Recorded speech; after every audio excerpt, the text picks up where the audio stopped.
culture is so important. Yeah. And, and particularly in small companies, in startups, the wheels can come off very quickly. Mm-hmm. If you don't have people rowing in the same direction. And, so from my perspective, culture was very important. And, we had a health connections culture. And, that was 30 plus years ago now. And I still keep in touch with a number of the people who worked with me there. Don't let someone who's given up on their dream talk you out of yours. I love it. Yeah, I love it. Because you know what? Don't listen to that. Just you keep persevering, stay strong, because you can do it. I'm an only child, and I was adopted. So my dinner table was my mom and dad and myself. My dad was a maintenance man for General Electric for 47 years. My dad retired when he was 62 years old. And my mom and dad always wanted better life for me than they had. They were both Depression era children. My dad passed away 2 years ago when he was 95. And but they always encouraged me. They didn't necessarily understand me, yeah, but they always encouraged me. And I've had some interesting jobs in my career. I was a partner at Accenture. I was a global general manager for IBM. But I started a couple of small companies kind of right after leaving Accenture. And my dad didn't get it. My mom didn't get it, but they were both of the opinion, hey, as long as you're happy, yeah, the money will come. You'll figure it out, right? You're a smart kid. Yeah. And it was we didn't eat out. You didn't bring food in because there was no such thing as takeout or like I said, since it was just the three of us, all my friends wanted to have dinner at my house because everybody would tell you my house, we were poor financially, but we were full of love and understanding. And that was true. I mean, even my cousins who lived in the area were like, I can't believe the diversity of friends you had. You had Asian friends, you had Christian friends, you had Jewish friends, you had Islamic friends, and your mom and dad were just embracing to everybody. They would all, welcome anybody into the house and into our home. So the dinner table was always pretty well consumed with discussions about how our days were. And, my dad would talk about what machines had broken down at the plant and talk about what needed to be done with the car. And my evenings were filled with, rebuilding carburetors or changing brake linings and brake pads or, those types of things. Or my dad had a side hustle as a home builder. So he and my uncle also built houses. So I got pretty handy with a hammer and a drill and with electrical work, although we figured out pretty quickly that I am profoundly colorblind. Oh, no. When I was working on a wiring project, and to me, black and blue are the same, right? Yeah. They're dark, and there's white is white, and red and black and blue and green, they're all dark. Yeah. And I got a pretty good jolt. Yeah. But we figured out pretty quickly that I was colorblind, and I have been colorblind all my life. But my dinner table conversation was always around how our day was and aspirations and things of that nature. So as I said, my mom and dad always wanted me to have a better life than they did, and they believed in education. As neither of my father actually did graduate from high school. He got his GED after he came back from World War II, and my mom never got past the 6th grade. But I did have a cousin that was, he's 18 years my senior, who had gone to college and made out pretty well for himself, as at least based on, a kid from Steeltown, Warren, Ohio. Yeah. Um, and we were from Warren, Ohio, and my cousin and his wife lived in Shaker Heights, Ohio, which is a suburb of Cleveland area, and at that point in time was a pretty well-to-do suburb. And my mom and dad were always aspiring to have me do as well as my cousins, and but they never pushed me. Like I said, they always embraced whatever it was. They didn't necessarily understand what it was, but they were always supportive. Yeah, if you were interested in it, that's great. If I was interested in it, and just to prove that point, I was kind of a photography bug. Okay. I don't even know how I picked up photography, but when I was a senior in high school, I wanted a 35 millimeter camera, something fierce. And when your dad's only making $5,000 a year, $100 camera is a lot of money out of it. It's a big deal. And I remember my dad and mom got me a Minolta 35 millimeter camera for graduation from high school, and I was over the moon. And I actually put myself through college as a photographer. Oh wow! What types of things would you shoot? I would do weddings, I would do bar mitzvahs, I would do first communions, and I broke every rule in the book. I took photography classes actually in college. Was kind of a extracurricular type of thing, and I would take couple hundred photos, like at a wedding, and I would do all of the standard shots of bride and groom with their hands together and posing with the candles and the cake and that type of thing. But the rules that I would break, the rules at the time were never give your client a bad photo. Okay. You always self-edit, and you would never, you would have a flash that wouldn't go off properly. Yeah. Well, people's faces would be dark. If you were a professional photographer, you would never, ever, ever in a million years show your client that proof. Yeah. Because it's not professional. Well, I gave my clients everything. I put it in a nice little album, and I did nice little 3x5 sheets, so they could see every photograph. And I cannot tell you, Matt, I did one wedding, and I probably made $300 off of one photo. It was a photo of the grandmother and the aunt, kind of the matriarch of the family of the husband who was getting married. And when I was reviewing what they wanted to order, they said to me that we need 6 8x10s of this photograph, and we want to know what's the biggest size you can do. And I said, well, 8x10 is what I can do, but I do have a color laboratory that I can take, and they can do a bigger photograph for you. And they ordered a 12x16. And I said, just out of curiosity, I said, the flash didn't go off. And the husband said, oh my God, Mark, no, you don't understand. You captured Aunt Stella's grandma's expression perfectly. And my mom and dad want one. My Uncle Tony wants one.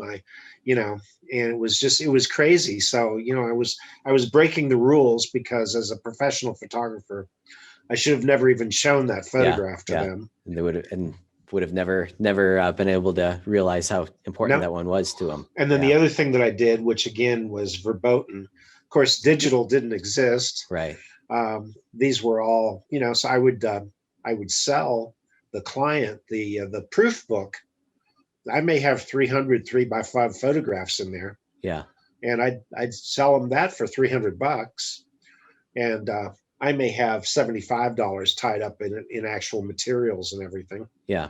And again, if I was a professional, I would never do that. You would never give, your client, because they can show those to friends and Yeah. that type of thing. Now, I wouldn't give them the negatives, and I was pretty organized about having them all numbered. So if it was the Matt Shields wedding, I would say, okay, Matt, you called me, you wanted some enlargements. Yeah. What numbers do you want? So And they I'd just go look through in through, order. and Yeah. I'd say, okay, so it's the one of you and your wife cutting the cake. Yeah, that's the one, right? So I didn't give people the negatives, which they Yeah. could make reproductions from or make enlargements or whatever. And I was, I was also, I didn't have some lengthy contract. Mm-hmm. I had a one-page contract that a friend of mine helped me draw up, and we had a B-law professor literally read it, and he said, "This will protect you, and it'll protect the other people." And people said, "This is all you want us to sign?" Yeah. I was like, "Yeah," because other professionals would have like a 10-page Yeah. contract with tons of legalese in it, Yep. which the photographer may not necessarily know. And the other thing I did, which again violated all of the rules at the time, was to give them the rights to those photographs. Mm-hmm. Because as a professional photographer, you were always supposed to maintain the rights to those photographs, so that even though they were photographs of you and your wife, for example, Mm-hmm.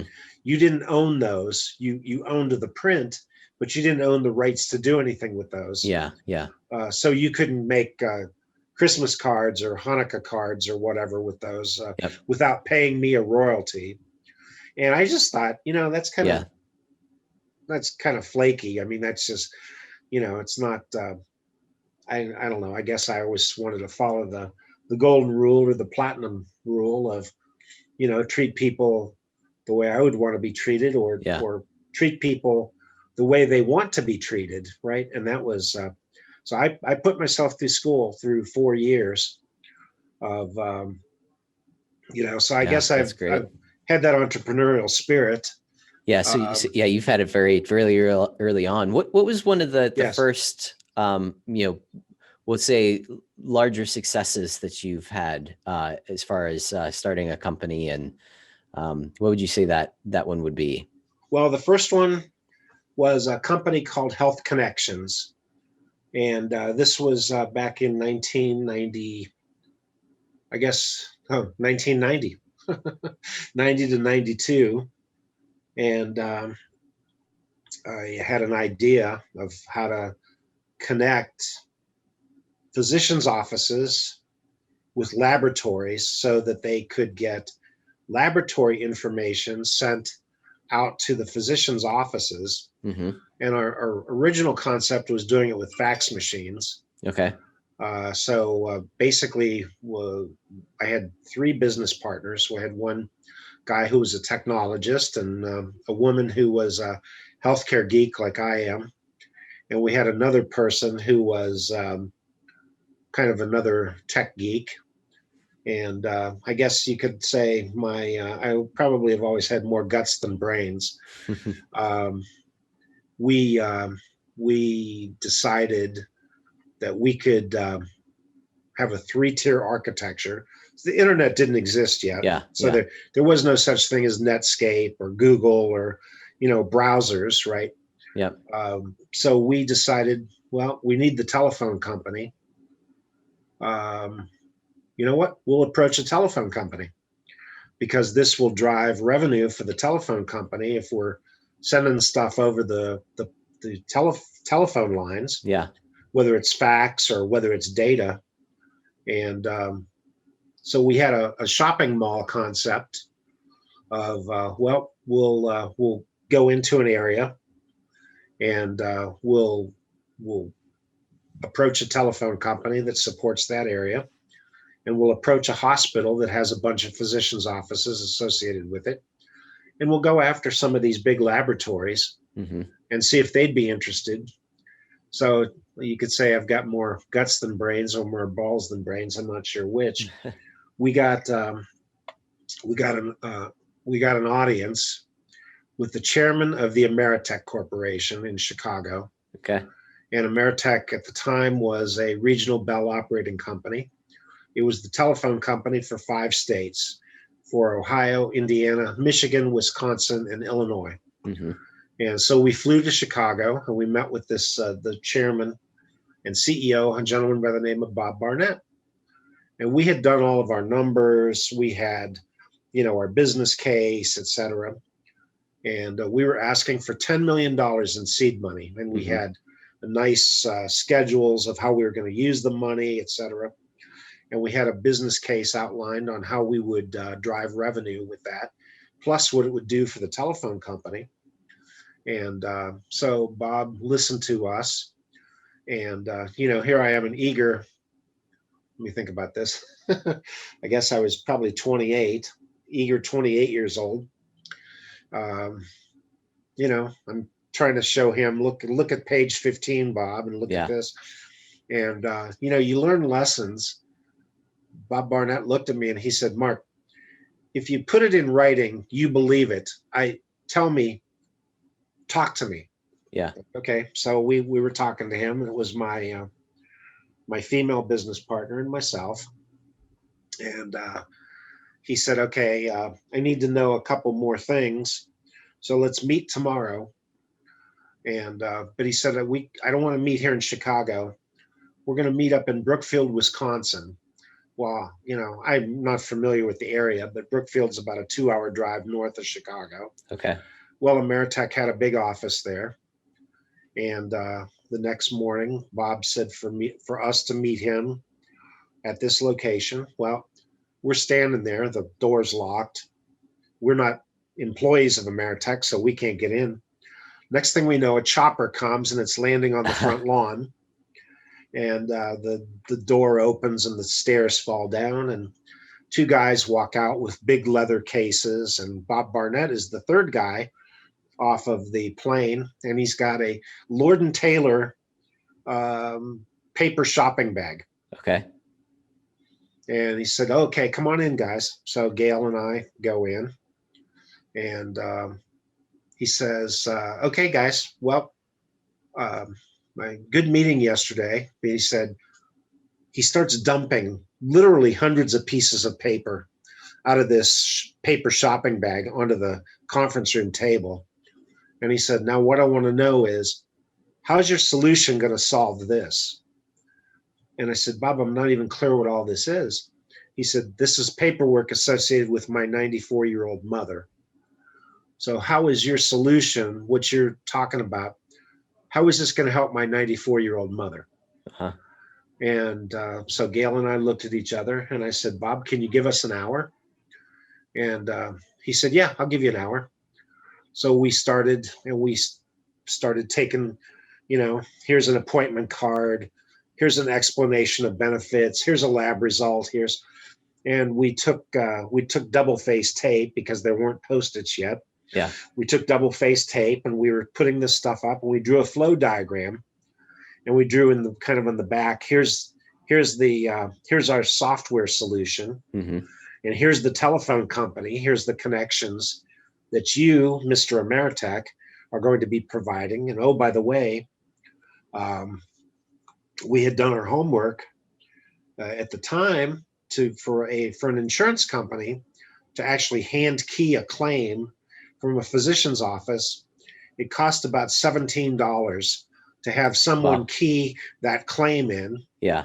Well, guess what? We were going to push that work off to the physician's office, and we were going to demand, that was one of our codicils, that if the insurance company could get the claim electronically, that they would guarantee payment in 14 days. Okay. If it was a clean claim, meaning, nothing, obviously wrong with it. Yep. And so we drew the flow diagram, and we showed the money flow. Instead of $17, the insurance company would pay us $5 for that, mm-hmm. and save $12 for every claim. And we, mm-hmm. showed what it would do to the physician. Plus, your mom's lab results would be there when the doctor is actually seeing your mother, as Hmm. opposed to. So anyway, we did our we did our dog and pony show, and he said, okay. He said, you get your 5 million. And here I am. I'm chomping at the bit. No, Bob. No, no, no, no, Bob. It's 10 million. We need 10 million. Yeah. And he said, settle down. I'm giving you 5. You're going to sell this first, and your first client is going to give you the other 5. It was like, oh, okay. Now we have to, now the Yeah. hard part starts. Yeah. So since we were up in the Milwaukee area, my business partner and I both knew the CEO of Aurora Health Systems in Milwaukee. So we called his office and said, is there any possibility that he might be able to have dinner with us tonight, or, meet tomorrow? And we said, here's what we want to talk to you about. And so we had dinner together, and he brought his CIO along, and his CIO and he sat with us. So the 4 of us were at dinner, and the CEO was intrigued, and he really liked the value proposition. So he said, so what are you guys talking about? Well, I am fast on my feet. And I said, well, we're talking about a limited liability partnership, and we're going to set these up by state. Hmm. So you would be an investor in the limited liability partnership that we would establish here in the state of Wisconsin. But that's going to cost you 5 million to, and he looks at Al, the CIO, Al Sinisi, and He gives a Al just thumbs up, gives huh? us thumbs up. Yeah. And Gail said, Gail Warden's the CEO. Gail said to us, okay, guys, we're in. Yeah. Yeah. And so it was Just like like, that, it was born, huh? it was born. It was born in about 72 hours. Wow. Now the tough part came, right, of actually starting to code Hmm. software and Now, did you know how to do all the coding, or did you have to find oh somebody God, to do no, that? Yeah. Yeah. no. We had 2 of our business partners were smart guys about the technical architecture and the coding and that Hmm. type of thing. And so those 2 guys, but that was how we figured we needed 10 million, because we had done some kind of preliminary system design of the modules that we would need, and then Hmm. how we would actually get information from, say, the physician's office. Hmm. Well, we had to do some screen scraping. So we had to take a delimited set of transactions, and we had Hmm. to decode those. So we had modules to do that. And, we had the preliminary system design, and our 2 business partners that were the technology guys were like, okay, this one's going to be 120 hours, and this one's going to be 40 hours. And Hmm. well, Hmm. this is what we're going to need to pay these people. Right. Yep. So that was how we came up with the 10 million. So long story short, that was when the Wisconsin Health Information Network. And over the next 4 years, we did 12 more of those limited liability partnerships in 12 other states. Hmm. And then the Ameritech Corporation was getting ready to be sold. And Bob Barnett was no longer chairman and CEO. And he said, well, guys, hate to do this to you, but we need to cash out. Hmm. I was like, oh, man, anyway, long story short, we ended up selling that company to another company. And in 4 years, we went from 10 million in seed money, excuse me, to $250 million annual run rate. Wow. Wow. So we ended up selling the company for 750 million. Wow. Uh, and then I'm proud and sad to say that the same design is still out there in some software today, Really? but Really? it's been replaced with WebSphere and BEA and Yeah. Google, and because we did do a front end with Netscape. So that was my first big hit it out of the park success, and I was a smart guy as far as like sales were concerned. And I had absolutely no problem getting salespeople to join our team because we didn't have a standard commission schedule like a software sales guy would have. I gave our sales folks a piece of the action. So they got an annuity. They got 0.5% of what that limited liability partnership would generate on an annual basis, as long as the client satisfaction remained above 85%. Okay. And so, I was pretty smart when it came to incentives, and because I knew what would motivate me, right? Yeah. It goes back to that same thing you said earlier, treat others the way you want to be treated. Exactly. Well, you know what? I was sitting there and thinking to myself, man, the salespeople are the ones that are out there that are, pushing a rope, so to speak, because we didn't really have competition, because it was a new concept. Yeah. And plus, in some cases, we're actually adding to the workload in the physicians' offices. But the guarantee that they were getting was that claim that they submitted today, that they had their office clerk key into the system, they were going to get cash in their account 14 days from that. Yeah. And, so we knew what the value proposition was. Yeah.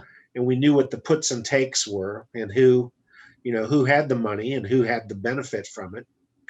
And so I didn't treat anybody like chattel, right? Yeah. It wasn't like, okay, well, the programmers are just, they're just bit twiddlers. Yep. Well, no, the bit twiddlers, the programmers got a similar piece of the action. Yeah. So everybody's moving in the same direction together, and everybody's rowing the boat in the same direction. And it was funny because one of the networks that we did down in Nashville, Tennessee, I was down there, and we had Baptist Health System, and we had TennCare, which is the Medicaid, the state Medicaid agency, was one of our anchor tenants, because they wanted to be able to provide better service to Medicaid recipients. And it was funny because there were a couple of young guys that came, and I saw they had our logo on their shirts. And I said, sorry guys, but I can't help but noticing. And it was one guy particularly said, oh, I'm Rajiv, and we were hoping we'd have an opportunity to meet you. And I said, so I apologize, I'm not familiar with the names. What do you guys do? And Sanjeev said, well, I'm just a software tester. I said, just a tester? Are you kidding me? You have one of the most important jobs in this whole company. Because you know what? We're dealing with people's lives. Yeah, it's just laboratory information, and it's payments and that type of thing. But our software has to really work flawlessly because we're a small company. And I had that attitude to make everybody invested in what we were doing. So we had a receptionist. We actually sublet office space in Chicago from Ameritech at 333 West Wacker. And I don't remember what our receptionist's name was, but we had a receptionist. And I said, you have one of the most important jobs in the entire company. And she laughed and she said, oh, come on.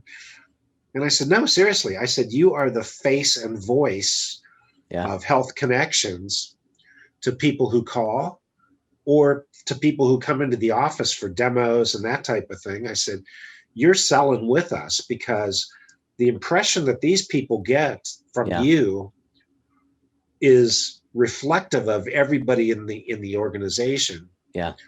And so I literally did this at another company that I worked with.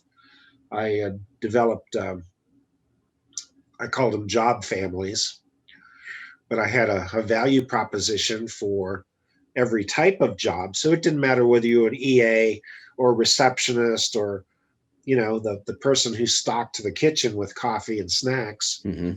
uh, there was a there was a value proposition of why your job is critical to our entire operation. That's interesting. Yeah. So you're tying everybody together and making them, again, feel like they are part of the Yep. organization. I don't think I've ever heard anybody, take that approach before, but I love that. I think that that's incredibly, incredibly powerful. Culture is so important. Yeah. And, and particularly in small companies, in startups, the wheels can come off very quickly. Hmm.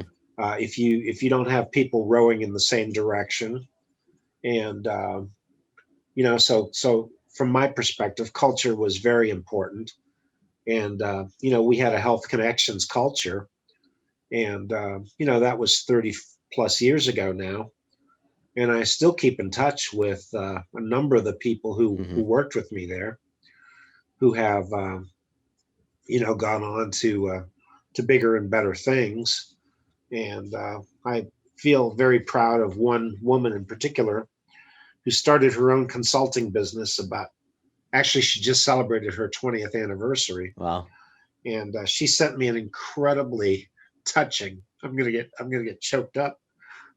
She sent me an incredibly touching letter that said, you know, I always loved working for you. And she said, you're the one who kicked me out of the nest. You saw things in me that I never saw in myself, Hmm. and you gave me the confidence to go out there and launch and to do it. And it was like, wow, I mean, Yeah, that's uh, special when you realize the impact that you have had on people, and it's unfortunate because I think a lot of times that you don't get to have that type of reward, that type of now, experience. People don't open up like that to you. So, right. so that's great that she was able to show her appreciation for what you contributed to her life. Love it. Yeah, it was crazy. And for her to celebrate her 20th anniversary in business for herself, and she has about 140 people working for her now. Wow. Yeah. So she's Um, gone on and done some great things. she's That's gone on great. and done some fantastic things, and she's in analytics and now in artificial intelligence. Oh, wow. Wow. So she's transformed her business, several times over. Yeah. Uh, and that's a message that I think that everybody has to embrace is you know don't get too comfortable. Hmm. Hmm. Um, You keep always be looking for opportunities to advance yourself and, Yep. move and yourself and forward. and don't take no for an answer. I mean, and I mean that in all seriousness. I don't think I shared with you, but I had emergency brain surgery 2 years ago. Oh, wow. I had a birth defect which ruptured in my brain and my temporal lobe, which gave me all of the symptoms of a right side stroke. Okay. And I had always wanted to write a book, and I thought, you know what, the rehab from surgery. There's going to be there's a lot of cognitive. I mean, I'm going to do Yeah. these interviews. I'm going to write, etc. And so I told my brain surgeon I'm going to write a book. And he looked at me and he laughed and he said, "Are you serious?" And I said, "Yeah." And he said, "You know what, Mark? I think if anybody can do it, you just may be able to do it." Hmm. But there were so many people who said, "Don't even attempt it. Yeah. Don't. It's stupid. Don't try it." Right? And Yep. was like, "No, no. It's always been a dream of mine." And So, there's the book. yep, conquering the boundaries of friendship. Yep. And I've always enjoyed writing. Didn't know I would ever be good at it, and it Yeah. went to number one on Amazon Oh, wow. Wow. the week it was released. And I've got two more books coming out now. And what are Um, those ones on? well, the next one is actually called "You're Cured: The Definitive Guide to the Healing Process for Patients and Caregivers." And it's all based on, well, the catalyst was my brain surgery, Yeah. Yeah. because it's I've interviewed over 400 people for this book, people who have had heart attacks, strokes, cancer. I mean, you name it. Hmm. And I've looked for commonalities in people's beliefs and in things that that people use to keep themselves motivated. Mm-hmm. And I'll just give you one quick anecdote. I interviewed a 78-year-old woman who had pancreatic cancer. Then she had breast cancer, double mastectomy. Then she had colon cancer, and then she had thyroid cancer. And every time she would progress, and I said to her, just out of curiosity, after you had the mastectomy, how did you stay positive about that? Because a lot of people would have just said, "Oh my God," Mm-hmm. And she said, "Well, my youngest son was going to be getting married," and she said, "I did a little vision board with pictures of dresses and flowers, and she said I kept that by my bedside so I could see it." Mm-hmm. And that was, I knew That was her motivation. That Yeah. was her motivation, exactly. And I said, "Well, what about when you had the pancreatic cancer, because it was stage 4?" And she said, "Well, my middle son was going to have his first baby, and she told me about her vision board of what, the bassinet and gifts for Mm-hmm. the baby, and if it was a boy, if it was a girl, etc." And she said to me, with something that I've actually used as a quote in the book, she said, "Honey, you have to find your fuel. Mm-hmm. You have to figure out what motivates you and what keeps you going." And she said, "You're going to have hundreds of people tell you you can't, you'll never, you'll, etc." And I said, "Oh yeah, trust me, I know." Because in January of 2018, I was told I would be blind the rest of my life and I would never walk again. I would be Oh, wow. paralyzed. Yeah. I would be, and I actually I kicked a social worker out of my room. She came in and she had all these glossy brochures. She was like, "Mr. Roman." I said, "Yeah, what?" And I had met her before. So what's up, Nancy? "Well, I just want to go over some things with you." And she gives me this brochure of like lift gates for vans, for wheelchairs, and motorized wheelchairs, and etc. And I said, "What's all this crap?" She said, "Well, you're going to need one."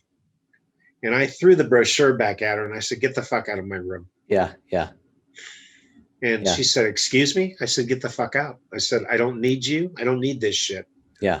And so the next day, there was a new white coat, a new physician standing at the base of my bed. And I said, "Hi, I'm Mark. Who are you?" "Well, I'm Dr. Steve." "Hey, Dr. Steve, what kind of doctor are you?" "Well, I'm a neuropsychologist." Oh, geez. And I thought, okay, here it comes. He said, I understand you're not handling your situation very well." And I said, "No, actually, I think I'm handling it quite well." And he said, "Well, I understand there was a little altercation with Nancy here yesterday." Yeah. And I said, "Well, let me just be very blunt with you. I don't need any negative, Yeah. and I don't need any negativity. Yep. I need positivity. I need people not telling me I can't, asking me how I can. And I Yeah. need, so," and he looked at me and he laughed and he said, "Well, recount for me what happened." And I said, "Well, Nancy came in, she showed me these brochures and telling me that I'm going to need a lift gate and we're going to need a van and I'm going to be confined to a wheelchair the rest of my life." And I said, "Get the fuck out of here." And he laughed and he said, "Did you really say that?" I said, "Yeah." And I said, "By the way, just for your information, if you start that shit, there's the door." And that was about his reaction. That's great. He laughed and he said, "No." He said, "I like your attitude." He said, "But Mark, you have to understand, she's just doing her job." Mm-hmm. And he starts in with all of the neurologists and what they're saying and, the paralysis that I've got. And at this point in time, I'm starting to regain some of my vision Mm-hmm. because the reason I lost my vision was my brain swelling Mm-hmm. was compressing both of my optic nerves. So I didn't have any physical damage other than the brain swelling. So once they got the brain swelling down, and I mean, you have to laugh about some of this stuff, otherwise you will cry. I had a brain drain installed. They drilled a little borehole in the Oh, back of my wow. skull, and they sewed a tube in, and they sewed a collection tube to Yeah. my right pectoral muscle, and you could see the blood and fluid draining into my little, and I called it my brain drain. Yeah. And so there was one nurse. I was in neuro ICU, and there was one nurse named Nikki. She came in one morning and she was like, "Mr. Roman, are you awake?" And I said, "Yeah, I'm awake, Nikki. Why?" She said, "Well, I have to replace your collection tube, etc." And I said, "Oh," I said, "When do I get rid of the brain drain?" And she said, "What did you call it?" I said, "Brain drain." I said, "That's what it is, right? It's draining all the excess crap off of my Hmm. brain." And she laughed, and she told me whatever the proper terminology was for it. And I said, "Yeah, like I said, a brain drain." Yeah. And so everybody chuckled about that, but it was like, hey, it is a brain drain for Yeah. me. So I stayed positive and I wrote my first book. And like I said, I'd never thought I would be any good at it. I've always enjoyed it. And I had a publisher down in Austin, Texas, picked it up. And And did you have to pitch it to a lot of different publishers, or I, was that I, a? I pitched it to two publishers. Oh, Um, and it was a hell of a lot easier than I thought. yeah. And it was partly because of the CEO of my publisher. He and I hit it off, Yeah. and we did a Zoom like you and I are doing. And he called me after we did our first Zoom, and I pitched the book to him. And he said, "What are you doing next Tuesday?" I said, "I don't know." I looked at my calendar. I said, "I'm kind of still doing rehab." Um, but he said, "Okay, well, I have a book strategist. I'm flying him up.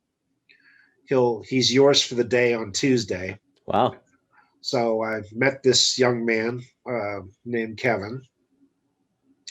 And we talked about the book and talked about kind of what my target audience was, and and he called me back the next day and he said, "It's a go."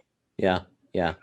That's So great. That's yeah, incredible. it was crazy, but and I mean, I'm an old consultant, right? What does an old consultant do? You pose a hypothesis, Hmm. and then you seek data, you gather Hmm. data to either prove or disprove that hypothesis.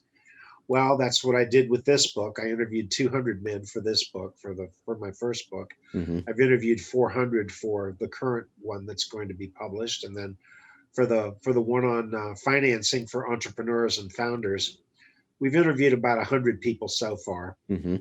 And Hmm. so it's aggregation and synthesis Yep. of of the Yeah, that's interesting. commonalities. Yeah, that's interesting. And So that's basically what you're doing at this point is just doing interviews. And actually, I mean, you're also helping people raise money at this point as well, too. yes, yeah, well, In my business partner and I, we have DeNovo Advisors, which we started after my brain surgery.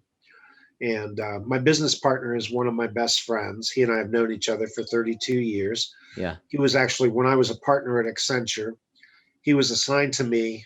I was assigned to be his mentor. And this dude has a heart of gold, and he's smart as a whip.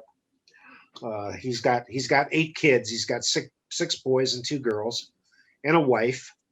And when I was in the rehab hospital, every Sunday, Greg would come and have lunch with me Yeah.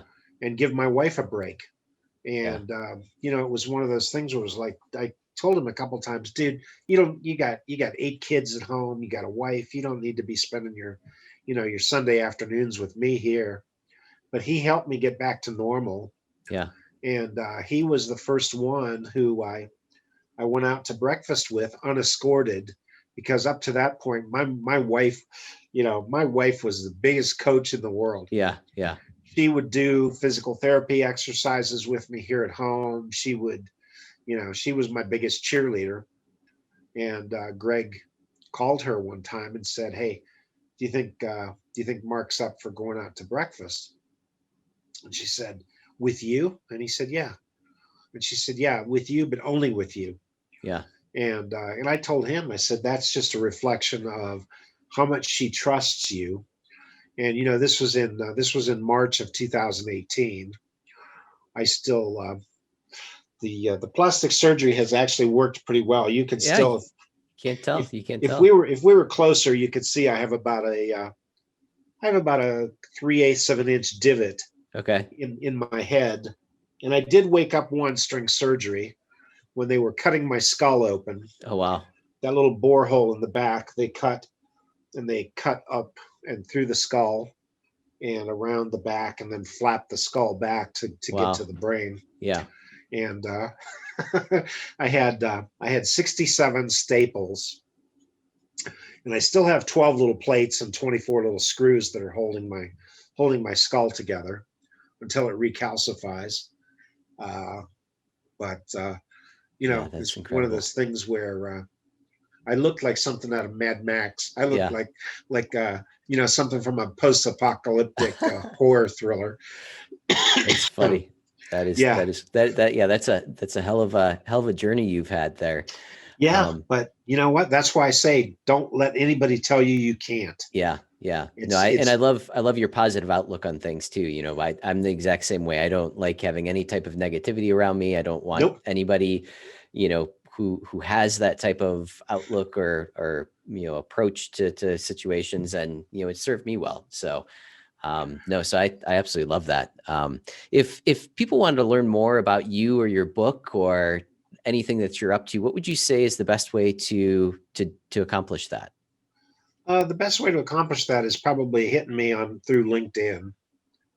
I mean, our you can also reach me through our website. Our website is DeNovo, DENOVO .LLC. And I have a biography on our website, and of course there's a email. It's just mark@denovo.llc. Excuse me. And I do have an author page on Amazon, so you can always just key in Mark Roman and get to my author page. But I am not the Mark Roman, the author who does the caricatures and humor. Um, I never realized what a common name Mark Roman is Yeah, yeah. until You start putting yourself out there, huh? start putting yourself out there. And then and I one humorous story, just a quick aside. There was an African American Mark Roman who was a linebacker for the San Francisco 49ers. And when Google was first starting Gmail, Google allowed that Mark Roman and this Mark Roman to have the same email address Oh, geez. with different passwords. Okay, okay. So I one like a Thursday, I got an email and said, "Hey Mark, we're doing 4x4s on Saturday. You want me to pick you up and we can drive over to the stadium together?" I'm like, 4x4s Saturday? What the hell? Who is this person, right? Yeah, And it's like, and well, African American Mark Roman sees one that says, "Hey, our meeting with the client is Monday. I'm flying out Sunday. Do you want to stay at the Lowe's Anatole in Dallas?" yeah. And he's like, "We're not playing Dallas. What the hell are you talking about?" So, long story short, we both figured out that somehow we had gotten the same email address, but we Yeah, could access it with different. And we got a Google tech on who said, "Oh crap, that shouldn't have happened," and explained. So yeah. that's why I'm Mr. Mark J. Roman at gmail.com.